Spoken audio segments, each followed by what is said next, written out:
can't buy. It resides between my eyes. Walked through the fire, came out better on the other side. See, life's like a beach if you find the sand. And right now, I feel like 100 grand. You are listening to Inspired Insider with your host, Dr. Jeremy Wise. Dr. Jeremy Weiss here, founder of InspiredInsider.com, where I talk with inspirational entrepreneurs and leaders. Today is no different. I have Matt Crowell of Get in the Loop. You can check him out at GetintheLoop.ca. And Matt, before I formally introduce you, I always like to point out other episodes of the podcast people should check out. Since it's part of the Top SaaS series, I had one of the founders of Zapier on, that with Wade Foster. Super interesting episode, how they grew and built and started Zapier. Also, I had one of the founders of Pipedrive on. Pipedrive, people don't know, it's a CRM for managing your pipeline. It was interesting, Matt, because when I had them on, I think they were like around 10,000 customers. And now I think they have over 100,000 customers. So they've grown quite a bit. Aweber was another one, which is an email tool. And Mailshake was a really interesting one. Sujan Patel was talking about how he's been buying up SaaS companies. And so that was a really cool episode. So check those out more on InspiredInsider.com. This episode is brought to you by Rise25. And at Rise25, we help businesses give to and connect to their dream relationships and partnerships. And how do we do that? We do that by helping you run your podcast. We're an easy button for a company to launch and run a podcast. And we do the strategy, the accountability, and the full execution. You know, Matt, someone was emailing me today and like, yeah, we do all the production and everything, but like the most important thing is the strategy and the accountability part. And so we don't want to lose those pieces. And we're kind of like the magic elves that run in the background and make it look easy for the hosts. They can create amazing relationships, amazing content, and most importantly, run their business. For me, the number one thing in my life is relationships. And I'm always looking at ways to give to my best relationships. And I have found no better way over the past decade to profile the people and companies I most admire and share with the world what they're working on. So if you thought about podcasting, you should. If you have questions, go to rise25.com or email us at support@rise25.com. I'm excited to introduce Matt Crowell. He's the founder and CEO of Get in the Loop. Get in the Loop is a mobile marketing SaaS platform. It helps businesses engage the modern consumer. And Get in the Loop helps businesses drive revenue, build awareness, and increase loyalty by driving those customers to their business. It's started in 2014. It's grown to a top-rated iOS and Android app in Canada. It's used by thousands of top national and even local brands. And Matt, thanks for joining me. Yeah, thanks a lot for having me. Excited for today.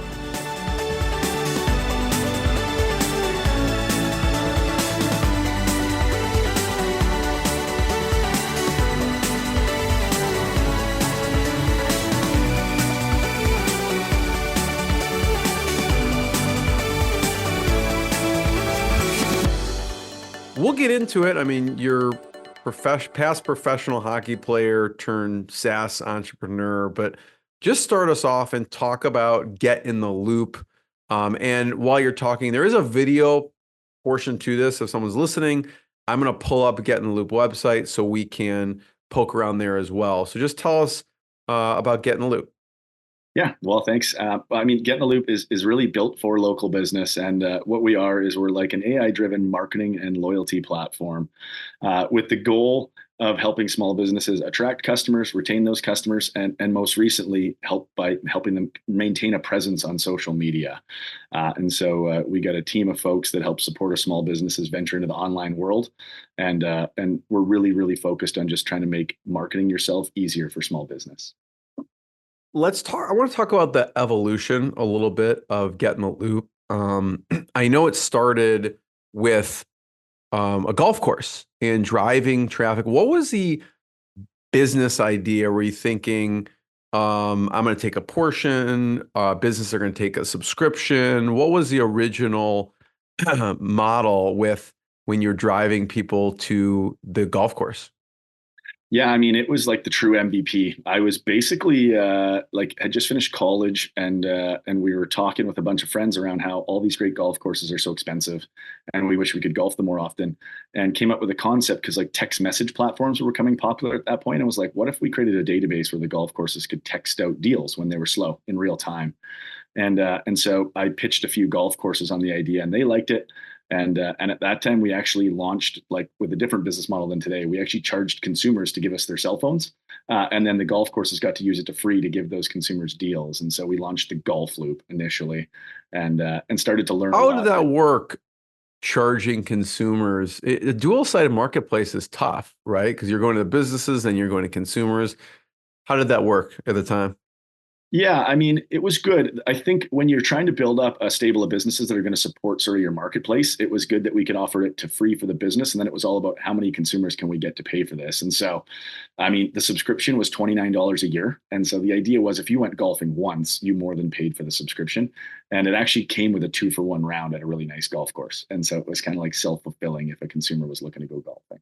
Did the businesses just want more new customers, or did they require you to pay them also? They just wanted new customers. And so, I mean, as we evolved, we were kind of coming up in the time that Groupon was going down. And so a lot of how we built our business model was around like kind of trying to fill the gaps that the Groupon model had created. Like taking a big piece of the deal was something that every golf course was very against, and things like that. And so we tried to find our way to be different early on, that's for sure. It's interesting because, I am in Chicago, and so I saw Groupon from the very beginning. So it was really interesting to see its trajectory, and I talked to a lot of business owners in the area, and they were, Groupon was pretty aggressive in like favoring the business in the beginning to get the business, and then, maybe it was like, who knows, 30%. I don't know what it is today, but it was in the beginning like 30%, then 40, then 50, then 60. And specific businesses, it just doesn't work. Like restaurants, their margins are small in itself. So giving away that amount, especially if it's a nice restaurant, how many times are you going to a nice restaurant? So it's not like a repeat business. So did you see some of that? What were you observing, and kind of how you use GetintheLoop to fill gaps? Yeah, I mean, early on, that was for sure all the feedback businesses were giving us was like, we can't afford to be giving these huge deals and then you taking a cut. And so we flipped our business model pretty early of like, we're going to charge businesses a subscription to use our tools and to reach out to customers. And then made developed an app that was going to be free. And early on, most of our consumers came to us and said, "Hey, we're not as interested in deals, that you're helping us find cool stuff, local things, and unique brands." And so I think it's because we started in golf, which is kind of a niche thing, anyways. So we kind of focused on that early on. It was a lot of like golf courses and wineries and the cool local coffee shops, and then kind of grew from there. But it was more about what could you help people find locally, and less about the kind of deals we were delivering. We've never been that good at getting great deals. I want to talk separately because the dual-sided, it's a tough, first of all, you have technology, and then you have to get consumers onto the app, and then you have to get businesses. So let's talk on the business front. So after the golf course, and then people can pay a subscription and use the tools, and that's how it is today, right? How are you getting these businesses onto the program?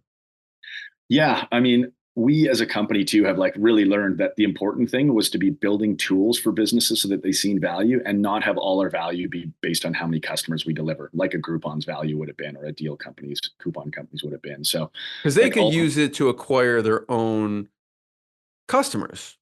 Yeah, it's exactly like over the years. I mean, some of the reasons a business would use us today is we help you power a promotion strategy. We help keep you top of mind on social. So a lot of what we do with our new social AI feature is all about just helping a business have an automated social presence so that they're talking about what's going on, their wing night or their weekend special, or the fact that they're hiring. Social is such an important thing for business, and that's kind of where we've gone in most recent. Early on, how we got to thousands of customers, it was like a lot of different ways. It was building our own sales team and realizing that was hard. It was partnering with media. So we'd partner with like radio station groups, and their group would take it to the market. We then realized we wanted to build our own franchise network of like local entrepreneurs that went out and talked to small business, which was a really neat venture and helped us get scale across Canada.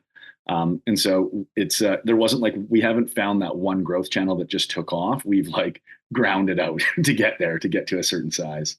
I love it. I mean, you really have like, okay, there's different ways you can use this technology and you've explored these things. And I want to break this down for a second. So radio station groups, that seems like a super smart idea. Talk about how that played out. Yeah, I mean, it was early on, it was very successful. So naturally, the radio stations, the bigger groups wanted to start in their smaller markets, less risk for them. And so we went into these smaller markets and it was really successful. We would go into a market, we would train up a radio station sales team, and they would go out and start to sign up customers all across the city because they had these relationships. And naturally, like a traditional media company like that is looking to be more digital. So they were loving to go out and say, hey, we've got a tech platform. And, so when you say customers, is it businesses that they're signing up? Yeah. They so would the sign businesses they were signing up, there was a subscription at that point. Were the radio stations, were they kind of individual franchises, or they just kind of have like enterprise plans so they can make a little bit of money? Exactly it. I mean, they operated similar to a franchise. They were responsible for selling and then marketing the app, but it was more like an enterprise customer for us. And then they would go on air talking about, hey, we got a great deal at the local restaurant and the coffee shop, and download the Get in the Loop app to see all the greatest local businesses, and they would drive a bit of the demand for the businesses using their airtime. Do you find, Matt? So I'm looking at GetintheLoop.ca. I'm in the enterprise area. Do you find, I see, obviously a use case for these radio station groups. Do you find that agencies also use to help run marketing for local businesses? A little bit. I mean, we have a few. It would be like a handful of agencies that are our partners and actually bring this to their customers. The one challenge we've always found with agencies, and truthfully, we probably haven't invested enough into the channel, but generally an agency is all about managing the relationship with the customer and doing a great job by them. And for them, it's safer to bring them products that are known, like Facebook and Instagram and everything else that they're hearing. And so although they will try us, that's a risk, because if they're just spending a business's money based on where a customer has heard or thinks they should, that's a bit more simple. So we've never had huge uptake from agencies because we've always been kind of the new thing or a bit more innovative. So who does tend to use it? Who's like a power user of Get in the Loop? It would be, so, I mean, if it's a local business, like it would be coffee station or coffee shops, restaurants, we're getting a lot more into the service space. So like, electricians, plumbers, folks like that. And then our power users are like our shopping centers and groups like that, where they actually use the platform from an enterprise point of view and basically create a way that all of their tenants are using it to attract customers and kind of working together. Talk about Night of Lights. Yeah, that's a pretty special thing that we've been a part of for about 7 years now. So we're a partner of Hillside Shopping Center on Vancouver Island, so in Victoria. And they do this amazing charity where all of the businesses put together a deal for one night, special discounts, and they sell tickets to it through like local schools and sports programs. So all the kids go out and sell tickets. And it's this big thing where there's like a 4-hour door crasher event where they raise a ton of money for charity and create a bunch of awareness, and they open the shopping center up late at night. And they use our technology to power all of that. And so they kind of give all of the people that have bought tickets an early bird view of what kind of the deals are going to be in there. And then they can navigate what's available all through the app. So it becomes like one of our most engaged nights of the year every year. And then we get to be a part of a really cool charity as well. And they're a pretty innovative group, Hillside. So we get to do a lot of fun stuff with them. That sounds really, yeah, it sounds like a perfect use case too, because it's one big, obviously shopping center, but it's got lots of businesses, local business that can use it. A hiring perspective. So in the beginning, it's just you. Yeah. You bootstrap it. I even heard a story where you basically went to pitch it at I don't know what you call it. It was at an incubator event or something like that. And tell that story because I think it's interesting. I don't know how you won based on the story, honestly. What Yeah. happened? Yeah, I mean, I think I fell into tech, so it wasn't. I mean, today, it's a lot more known how building tech companies work and the opportunities with them. And early on, this was truly like an MVP. It was just an idea to get some golf deals going for my buddies and I. And as we started to build out the platform and where we thought it could go, I started to pitch. And I went to an angel forum and with no expectation of what was going to happen. Everybody else was like companies and they were fairly funded. We ended up winning like, top company and most likely to go public and all of these different things, which was my first experience in like the venture capital realm where a bunch of folks were coming up and asking me about, oh, where's your deck and your term sheet and what are you raising? And like, I didn't even understand any of the terms. I was like, I don't know. And so I just like put this pocket full of business cards and I actually left after the lunch because I was like, I'm looking stupid. I can't answer any of these questions. And then kind of from there, that was kind of when GetintheLoop was born. Coming out of there, I started to realize like, we're kind of onto something. And then realize just how big the need is for local business to like leverage technology to make a difference. Right. And that's what we've been trying to work hard for the last 10 years. And I think when you started, you spent less than $1,000 just to get that MVP going. What was the next like kind of key hires along the journey for you? Yeah, I mean, it was an $800 website initially just to get the concept going, and then the next big kind of key hires were we ended up having our VP of engineering moved from Germany, and he came to an accelerator event looking for a job and a place to live, and we were able to provide him with both. And so his name's Lucas. So he was like our first. Okay, we've got a developer, and like we just luckily got him the first day he was in Canada, and because like we probably couldn't afford him, but it was like the perfect match, and he's still a big part of the team. And then next we actually brought on a CTO, Kaylee. And so being that it was a tech product and I wasn't a developer, I mean, the first few key hires was really on the engineering side. And then as we started to scale customers, it was like customer success, sales, and eventually operators. I don't claim to be the best at running a business. And so needed people that could hold it all together. What were some of the key features that people were demanding? Because as obviously you're iterating the product, you're iterating the, who the customer is from the consumer to the business. What were some of the key features that people were demanding from you? Yeah, I mean, the biggest thing was automation. That's been like the biggest thing because our key customer is a small business, and so everything we've always been working on is like, how do you make it so they don't have to do much? They're flipping the burgers, they're washing the floors, they're doing everything it takes to make that business successful. And so anytime we talk to our customers and get feedback, it's all about, I love what you're doing, but if you didn't have to call me so much, or I didn't have to give you ideas, or I didn't have to play a role in this, it would be even better. And like that's probably the number one thing they've been focusing on, and like that's what we've been focused on the last few years is like, how do you make this turnkey and automated? And we didn't obviously build the technology, but like AI has changed the game for us in that, as like AI is obviously so great at automation. And so like the last couple of years, there's been huge changes in what we could actually provide. It's like, it's really kind of changed how we can go to market and what we can offer a business, because reality was we kind of had to be working hand in hand with them. As much as we were a SaaS tech platform, it was still a lot that small businesses inputs that drove it. And today we're trying to get to the point that it can be a lot more like click and shoot for them. I did think a good example, I'm going to pull it up here, is obviously you listen to your consumers, customers, and we have social, one of the social AI here, and how some of the retailers on the malls are using it for social. Can you talk about that? Yeah, I mean, a mall has uniquely a pretty decent social following because they got people that are following along to see what the events are, the sales, what time they're open, things like that. And retailers, they're really the content that a mall has. That's the reason people come to them, right? And for years, we've been working with shopping centers, and all the retailers wanted was, how do we get on their website? And so we created like web widgets years ago where we could help all of the retailers' local deals go live to a business or a mall's website. And then with the sort of creation of AI, all of a sudden we could do that with their social as well. And so today, like a big part of why social AI has been so powerful for the shopping centers is we have tons of great content on our platform from all of their retailers. And now we can hook it up. And each day, one of the new retailers' deals goes live to a mall's social profile. So for the shopping center, it's given you great content every day that you can show the following and gives reason for people to come visit. But more importantly, for the tenants, that's huge. I mean, you want to be seen and heard, and you want to be more integrated into what the shopping center is doing.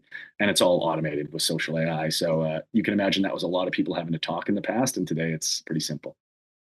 How do you decide on pricing? Yeah, I mean, generally, we try and find a price point that's going to allow us to get to that first 100 customers, with a feature or a new product set. And then we have lived in the small business realm, so our pricing has to be as affordable and competitive as we can be. So we try and break down what's this going to cost us to service, onboard, and when will we start to make money as a SaaS platform. And then from there, we try and take it to market and get our first 100 customers. And then generally, we're trying to build features around it that are going to add more value so that we can start to raise the price that starts to make more and more sense for us. Like, as we've kind of gone down the line, it's a balancing act of, scale versus margin on each customer. And, we're still learning. At what point do you decide to take on funding for the business? We were kind of we were bootstrapped early on, and then we took on a little bit of investment, and then we kind of grew lock and step where we would grow revenue, the team, and raise money over the years. We got to the point we were breaking even right before the pandemic happened, I guess now 4 years ago. And then when the pandemic hit, we were a big company with a lot of recurring revenue that we lost all of it. And so we had to learn to raise some money again through the pandemic. We raised a few $1 million through the pandemic to keep us going. And then we've been, breaking even or so for the last 15 or so months. And so it's been more out of need and trying to we've always been kind of just looking 6 to 12 months ahead and growing like that. Like, we've never taken on big venture funding. We've never had some big round. It's kind of been like piecemealing it the last 10 years. And when you raise money, what's the expectation? Do they just want you to grow it as quickly as possible and not worry about making money at first? Yeah, I mean, this is my first startup, right? And I'm, I guess, 10 years into my career now. And that's changed a lot. So yeah, there was like early on, your first investors are like, Matt just works so hard. Let's give him money. We believe in him. And then it gets a little bit more sophisticated, and they, grow, find an exit. And then there was this phase during the pandemic that was like, grow at all costs. You're not even burning enough. And it was like, oh, okay. And now everybody's like, oh, you better be profitable. And so it's like, as founders, I've learned that the markets and sentiment can change the game. It's because I don't think the actual economics of the businesses change or our goals as much as how the market sentiment changes. I could tell you, I've literally had investment bankers who told me, you're not raising enough and you're not burning enough. You should be growing faster. And then 4 months later are like, you're burning. You can't be burning in this market. And you're like, oh, must be nice to get to create the rules. And so it's like, that's been my experience anyways. It's not simple. And it's my first go around. So I'm hoping I've kind of learned all of the roller coaster that is. And in my next 10 years, I get to leverage some of that knowledge and be a bit more prepared. What did you learn, Matt, with raising money? It feels like it'd be a full-time job in itself. Yeah. I mean, over the years, I think if I learned anything is, finding the right investors early and then creating a bit of a story around how we're going to work together to grow the business. Early on, I created this thing that I didn't just want to go meet a bunch of people and pitch. So it was like, hey, you had to refer people into the business. Like, hey, if we're going to raise some money, does anybody know anybody? I'd rather it be connected to the group. And naturally, getting referred on for investment meant I thought I was really good at it, because if people are showing up to referral, you're more successful. And so it's always been like kind of growing like that, like a spider web. It's been based off of our own investors referring us on. And then I think just being very transparent about what I can guarantee. And that is, I'm going to work real hard. My team's going to work real hard. Nobody's going to outwork us. Nobody's going to try harder. But we're in a tech startup space. Like, we aren't a huge established business. It's not clear how we're going to get there. And that's a bit of the risk. And I think we've been pretty transparent the whole time, as transparent as you possibly can be. And that's been the number one focus, is like, be honest, be transparent, and be like very committed to how hard you're going to work. Because I didn't come from this industry. I don't have 20 years of experience in it. Like, I couldn't anchor in those things of like, why am I going to go be successful? So the one thing I could anchor in was like, I'm going to work real hard. And that's the one promise I've made. Who have been important mentors to you in business throughout the journey? I mean, I've had so many. I mean, one mentor that's, he's a partner in the business is Mark Payne. He joined very early on and has been kind of anything the business needed over 10 years. But at the same time, probably a sounding board more often than not too. And somebody I've talked to 3 to 5 days a week for 10 years in a row. And he actually lives in the UK. So he would be somebody that I would point to that's been super impactful. And then the thing I've noticed over the years is like you kind of have folks come and go based on the needs of the business and the entrepreneur. You know, when we've been raising capital, I've had amazing mentors. Our CFO today, Coulter Wright, is also a mentor of mine that had a lot more experience, and he's helped me out a ton.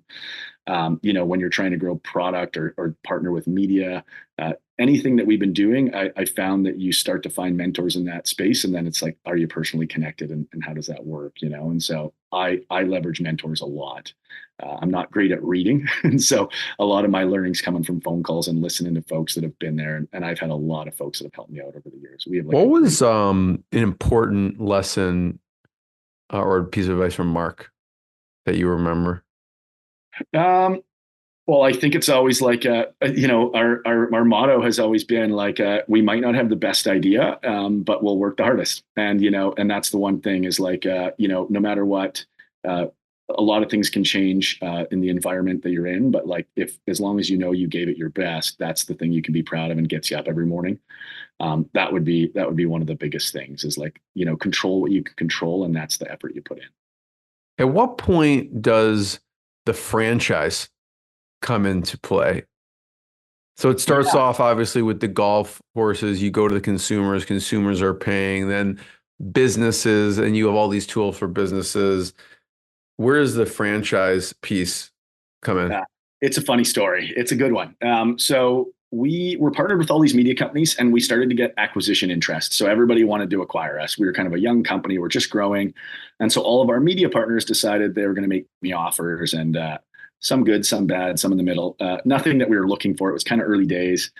And so we turned down those offers. And then I all of a sudden found out that if you turn down your channel partner's offer to acquire you, they stop selling your product and actually started to compete with us. And so, you know, it was going from this excitement of like, maybe they're going to buy us and like everybody likes us. And then like within a month, it was like, they're all competing against us. Like, I got to go fire them and make a plan. And so we were sitting there like, okay, we're kind of in a few provinces. We're half big, but we're not well funded. And like, what are we going to do? And we had learned a lot through those partnerships that like getting on the ground and talking to local business was important. You needed somebody on the streets. And we thought creating an entrepreneur to speak their language, like a business owner speaking to a business owner, because business owners are always getting sold to. And we thought we could create a different culture around it. And so I kind of came up with this concept that we're going to franchise the platform. And I ended up like building a website in a few hours, and I put it on Kijiji and like started to market it like, hey, join the digital revolution, become a franchise entrepreneur. And like through the first weekend we had it live, like a couple dozen people applied and were like interested in getting a franchise. And it was like, we're on to something. And I think it was timing was right. There was like this digital revolution. People wanted to make money. Entrepreneurship's obviously very popular today. And so it just sort of took off on its own. And so at the time, people, and I don't know, are there any other SaaS platforms that franchise at the time? No, and I still don't know if there is too many or is one. At the time, there was no SaaS platform that we had found that had franchised. Now, in variations, I mean, there's a lot of folks, they do it in different ways. I mean, there's licensing agreements and there's local sales and commission reps. And so, I mean, the idea of having somebody have a territory that they represent and add customers to your platform was not ours. But going the full franchising route was definitely something new to our business that we hadn't found out there. Yeah, because I think at one point you had maybe over 100 franchisees actually. How did you decide to charge for the franchise then? Yeah, I mean, one of my investors and also a mentor was Cliff Shillington, who led a lot of Remax's growth early on.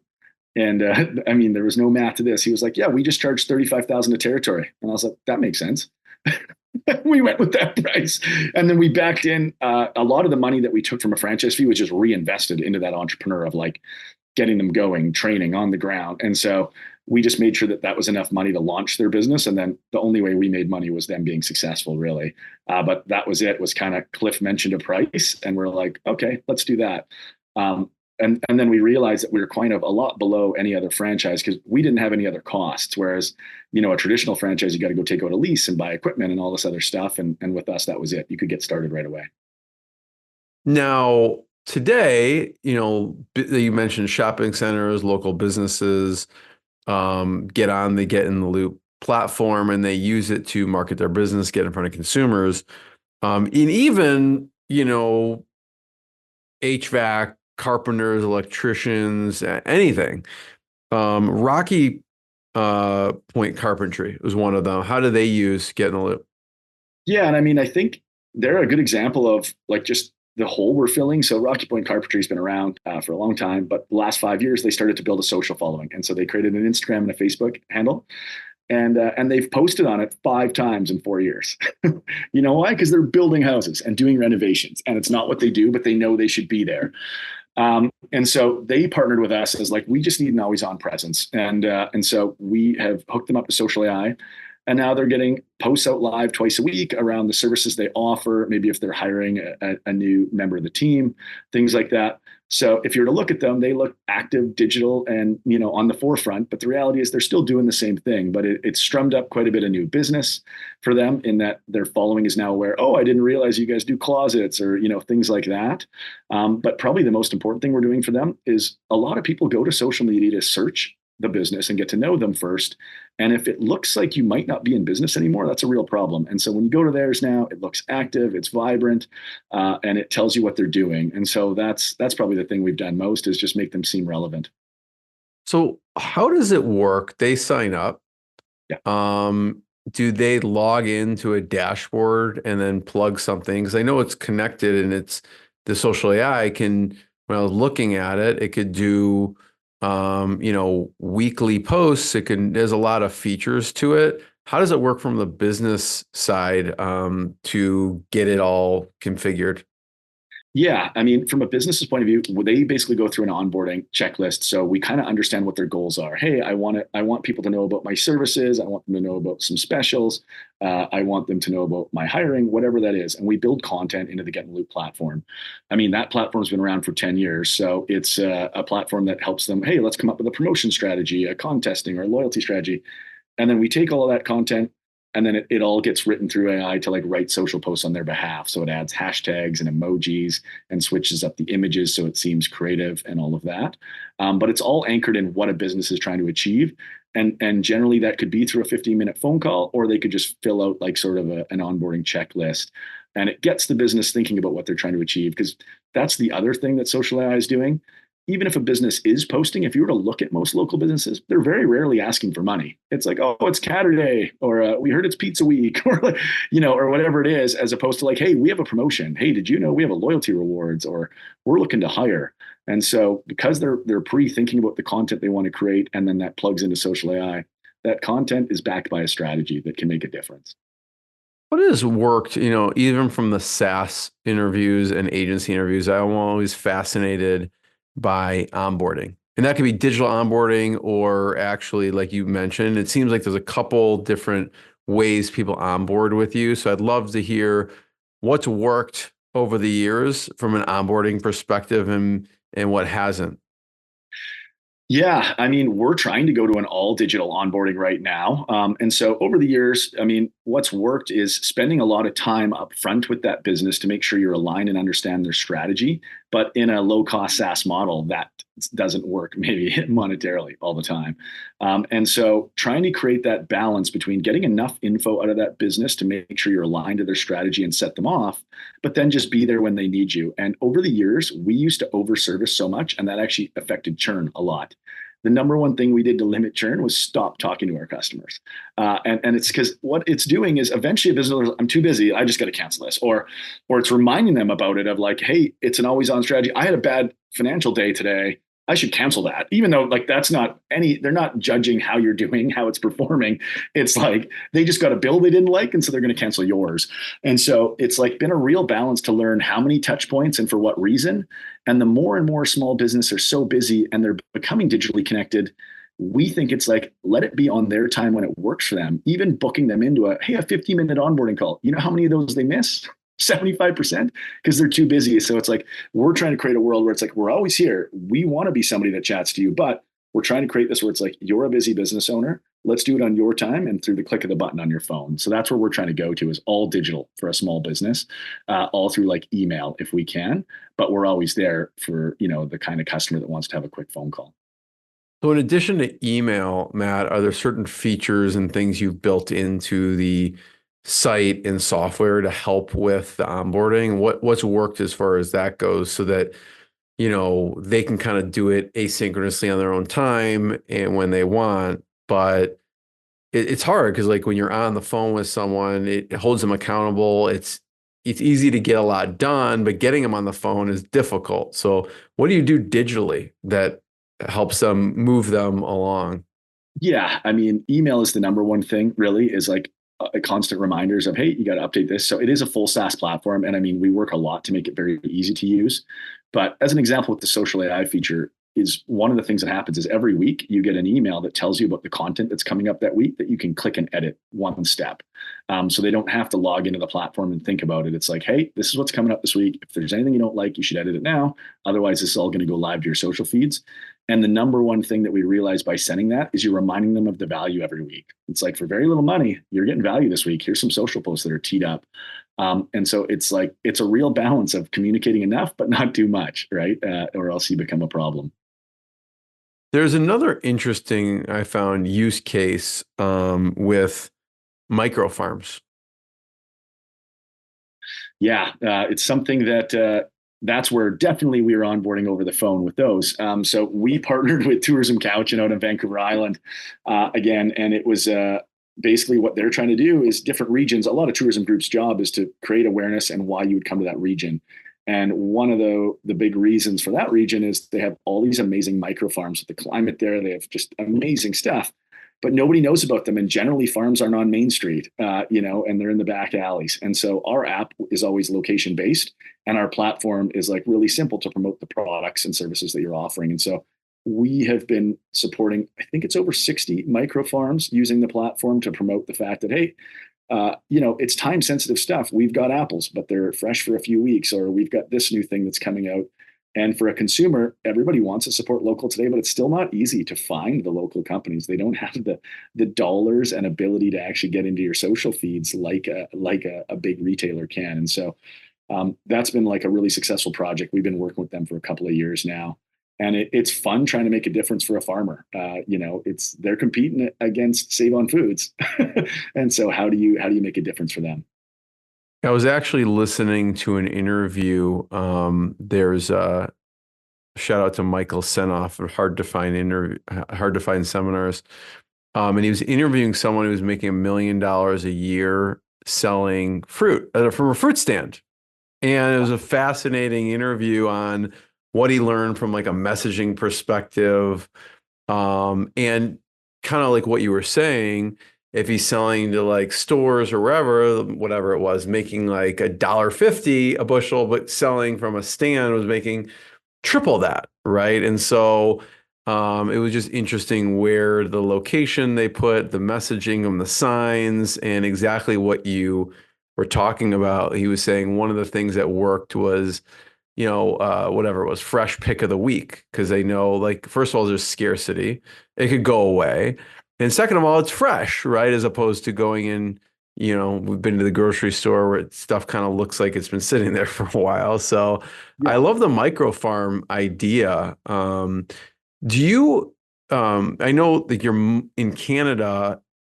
What was the reason? I think you stuck in Canada and didn't branch out outside of into the US or anything like that. Yeah, I mean, we actually, entrepreneurial lessons, we actually invested quite a bit a couple of years ago to launch into the US, set up a Delaware company and all that stuff you're supposed to get down there.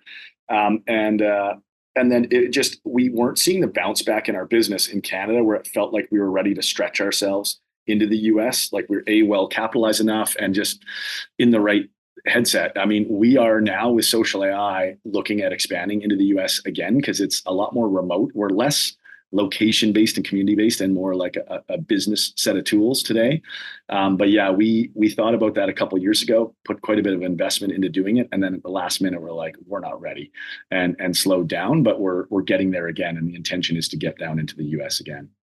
I feel like I'm curious what you think your superpower is in business. From an outside perspective, it feels like you're really good at building partnerships that stuck out in the journey. What has worked well for you in building these partnerships? Whether it's, I mean, shopping center is kind of a partnership, these radio networks, these media networks. What's worked with forming these, one-to-many partnerships? Yeah, I mean, I think a lot of how a company goes to market or how an individual kind of becomes successful is to me, I'm naturally curious. I ask a lot of questions and I truly care. I mean, I think that's why I was successful in raising money. And I think partnerships are kind of the same way, is like, in a startup, people have to take a chance on you. You're not what everybody else is buying. And so they need to know that you care. And that's been the number one thing that I've brought to most of the partnerships we've done, is like, they know I'm going to give it my all. They know that we have the technology capabilities of executing, but a lot of it is really understanding the other side. If you're able to understand the other side, you're able to pretty quickly show value. And I think we're good at asking a lot of questions. I have one last question. Before I ask it, I want to just point people to Get in the Loop. You can check it out, GetintheLoop.ca. If you're in Canada and you are a business, check it out, or because if you're a consumer as well. My last question is, what's next for Get in the Loop? Obviously, you keep building on, and you've been doing this for a long time now. What's on the horizon? Yeah, I mean, for us, the next real big thing is continually add features and functionality to the social AI product that we've launched here.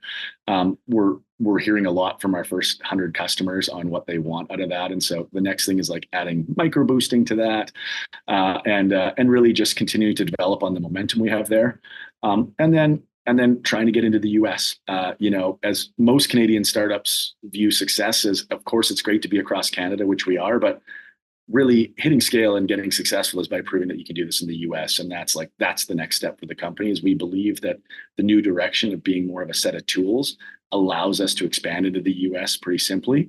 And that's really the next big thing we need to do, is conquer getting into the US and then growing successfully throughout the US.